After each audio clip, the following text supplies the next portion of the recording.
कौन है भगवान खाटू श्याम? आखिर क्यों प्रसिद्ध है खाटू वाले श्याम? आखिर कैसे श्याम कुंड में स्नान करने से ठीक हो जाते हैं सभी रोग? भारत के राजस्थान राज्य के सीकर से 65 किलोमीटर की दूरी पर खाटू के छोटे से गांव में खाटू श्याम मंदिर एक प्रतिष्ठित हिंदू मंदिर है। इस मंदिर में हर साल 85 लाख से ज्यादा भक्त दर्शन के लिए आते हैं। तीर्थयात्रियों के विश्वास और मान्यता के मुताबिक यहाँ लोगों की सभी मनोकामनाएं पूर्ण होती हैं। खाटू श्याम जी का मंदिर भारत देश में कृष्ण भगवान के मंदिरों में सबसे ज्यादा प्रसिद्ध है। हिंदू धर्म में खाटू श्याम जी को कलयुग में कृष्ण का अवतार माना गया है।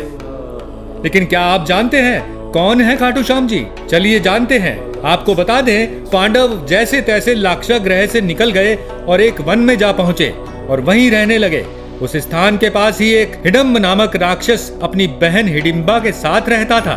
तब उनको मनुष्य की गंध आई तो उन्हें देखकर वो राक्षस अपनी बहन से बोला, इन मनुष्यों को मारकर मेरे पास ले आओ। अपने भाई के आदेश से हिडिंबा वहां आई, जहां पास ही सभी भाई द्रौपदी के साथ सो रहे थे और भीम उनकी रक्षा में जग रहा था।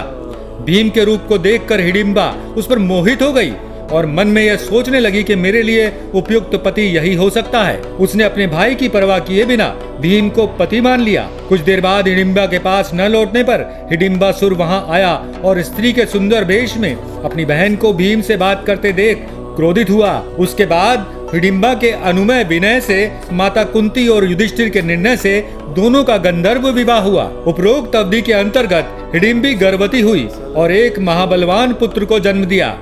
बाल रहित होने से बालक का नाम घटोत्कच रखा गया। हिडिंबा ने कहा कि मेरा भीम के साथ रहने का समय समाप्त हो गया है और आवश्यकता होने पर पुनः मिलने के लिए कह वह अपने प्रतिष्ठा स्थान पर चली गई। साथ ही घटोत्कच भी सभी को प्रणाम कर आज्ञा लेकर उत्तर दिशा की ओर चला गया।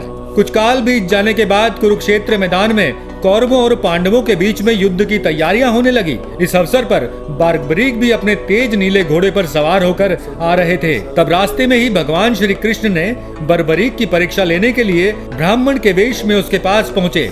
भगवान ने बर्बरीक की मन की बात जानने के लिए उनसे पूछा कि तुम किसकी ओर से युद्ध लड़ने आए हो? तब बर्बरीक ने कहा कि जो कमजोर पक्ष होगा उसकी ओर से युद्ध लड़ूंगा। भगवान ने बर्बरीक से कहा कि तुम 3 बाणों से सारी सेना को कैसे नष्ट कर सकते हो?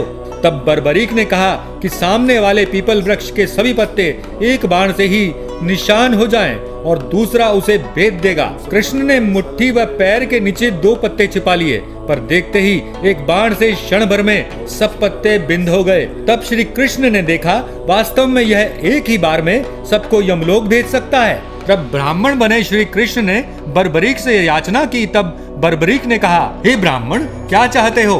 तब श्री कृष्ण ने कहा कि क्या सबूत है, मैं जो मांगूंगा वो मुझे मिल जाएगा। तब बर्बरीक ने कहा, जब वचन की बात की है तो तुम प्राण भी मांगोगे तो मिल जाएंगे। तो ब्राह्मण के भेष में नटवर बोले, मैं तुम्हारा शीश का दान चाहता हूँ। यह सुनकर बर्बरीक स्तब्ध रह गए और बोले, मैं अपना वचन सहर्ष पूरा करूंगा, पर सत्य कहो आप कौन हो? तब श्री कृष्ण ने अपना विराट स्वरूप बताते हुए कहा कि मैंने ये सोचा कि यदि तुम युद्ध में भाग लोगे तो दोनों कुल पूर्णतया नष्ट हो जाएंगे। तब बर्बरीक ने कहा कि आप मेरा शीश का दान तो ले लीजिए, पर मेरी एक इच्छा है कि मैं युद्ध को आखिरी तक देखना चाहूंगा। तब भगवान ने कहा कि तुम्हारी यह इच्छा पूर्ण होगी। तब बर्बरीक ने अपना शीश धड़ से अलग काट कर दे दिया। युद्ध में पांडवों को विजय प्राप्त हुई, साथ ही उन्हें अपनी जीत पर घमंड हो गया। तब श्री कृष्ण उन सबको लेकर वहां पहुंचे जहां बर्बरीक का सिर स्थापित था। बर्बरीक के सामने पांडव अपनी अपनी वीरता का बखान करने लग गए। तब बर्बरीक के सिर ने कहा, आप सबका घमंड करना व्यर्थ है, जीत श्री कृष्ण की नीतिज्ञ से ही मिली है। मुझे तो इस युद्ध में श्री कृष्ण का सुदर्शन चक्र ही चलता नजर आया था। इसके बाद बर्बरीक चुप हो गए और आकाश में फूलों की वर्षा होने लगी। तब भगवान श्री कृष्ण ने प्रसन्न होकर बर्बरीक को वरदान दिया कि कलयुग में तुम मेरे श्याम नाम से पूजे जाओगे और तुम्हारे सुमिरन से सभी के मनोरथ पूर्ण होंगे। ऐसी मान्यता भी है कि जो भी भक्त श्याम कुंड में स्नान करने आता है उसके शरीर के चर्म रोग ठीक हो जाते हैं। दोस्तों, आज की इस वीडियो में बस इतना ही। मिलते हैं अगले वीडियो में एक नए टॉपिक के साथ।